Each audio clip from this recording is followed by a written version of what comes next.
तो ब्रह्मचारी व्रत स्थिति क्या है? तो ब्रह्मचार्य का होता है ब्रह्मचर्यंति इति ब्रह्मचर्य, मैंने ब्रह्म के निमित्त जो तुम्हारी दिनचर्या है, चर्या माने आचरण, उसको ब्रह्मचर्य कहते हैं। तो ब्रह्म के लिए जो कैसा आचरण करना पड़ेगा, तो वही जो मैंने बताया कि अपना जो है स्नान संध्या आदि, जो त्रिकाल संध्या आदि का जो आचरण करना है, नियमित रूप से, अनावश्यक रूप से शरीर को उत्तेजित करना आवश्यक नहीं, रजोगुण प्रधान नहीं होना चाहिए, जो है रजोगुणी आहार नहीं करना चाहिए, क्योंकि जब रजोगुणी आहार करो, कटु अम्ल तीक्ष्ण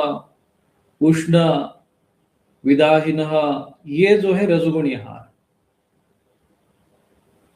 तो उसको आप ग्रहण नहीं करना है। और उससे क्या होता है कि अनावश्यक शरीर में ऊर्जा आएगा, विकार आएगा, और आदमी के जो सप्त धातु है वो एक प्रकार से नष्ट हो जाते, कमजोर पड़ जाता, शरीर जो है आंतरिक रूप से शक्तिहीन हो जाता है। तो आपके शरीर में प्राण ऊर्जा होना बहुत आवश्यक है, इसलिए आपको प्रातःकाल में उठना, थोड़ा सा अभ्यास करना, यथावश्यक सांसारिक व्यवहार करते समय कोई इसमें दोष नहीं रहता कि चलो भाई गृहस्थ धर्म है तो गृहस्थ धर्म का पालन करो, वानप्रस्थ है तो वानप्रस्थ धर्म का पालन करो, ब्रह्मचर्य आश्रम है तो ब्रह्मचर्य आश्रम में करो।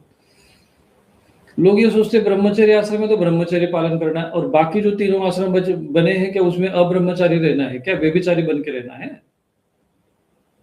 ये मिथ्याचारी बन के रहना है? तो ये लोगों के पता नहीं दिमाग में ऐसा विपरीत फितूर बैठा के रख देते हैं। व्यर्थ की चीजें जो है समाज में ऐसी जो अंदर मस्तिष्क में भरी पड़ी है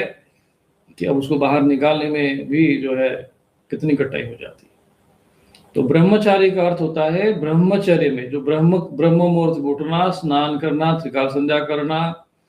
फिर उसके बाद अपना जो दैनिक नित्य कर्म आदि करो लो, फिर उसके बाद भोजन और सात्विक आहार करो, फिर अपना संध्या काल में आओ, फिर स्नान करो, फिर त्रिकाल संध्या करो, फिर अपना हल्का आहार करो, फिर रात्रि काल में थोड़ा शयन के पहले फिर अपना संध्या कर लो। इस प्रकार का जो आचरण है, ब्रह्म के निमित्त किए हुए आचरण को, ब्रह्म के निमित्त की हुई चर्या, देखो ब्रह्मचारी शब्द में, ब्रह्मचर्य में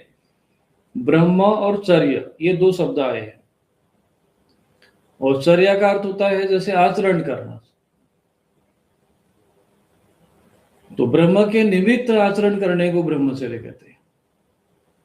और इसका एक व्रत लेना चाहिए नियमित, और वो व्रत होना चाहिए कि हमें प्रातःकाल उठना है और स्नान करना है, और विशेषकर ब्रह्म मुहूर्त में, बस यही से ब्रह्मचर्य आरंभ हो जाता है। इतना अभ्यास कर ले तो इस प्रकार से ये योग सिद्ध हो जाएगा।